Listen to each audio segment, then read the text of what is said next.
Yesterday I talked about Prime Minister Trudeau's astounding recommendation to spur economic growth in debt-laden countries like Japan, France, Spain, Italy, Greece. I mean, my goodness, Greece?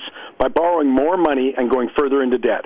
That's like saying to a room full of alcoholics that another round of Mike's Hard Lemonade or a chug-a-lug of Captain Morgan's going to make them feel better.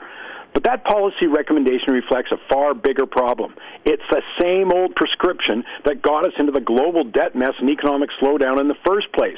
It's already proven devastatingly ineffective in getting us out.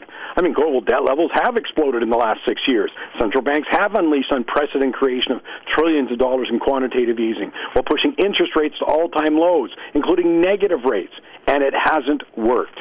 How many G7 meetings on the economy? How many World Economic Summits with absolutely no results? The G7 leaders and their finance ministers are out of effective ideas.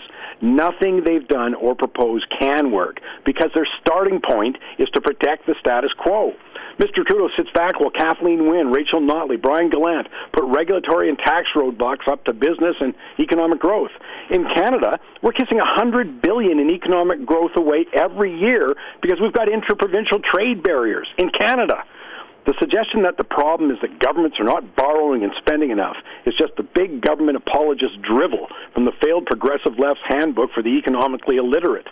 The real problems are corruptions, cronyism, politically motivated policies, over-regulation, over-taxation, and the lack of leaders willing to admit it and take on the status quo. My name is Mike Campbell. Join me Saturday for Money Talks.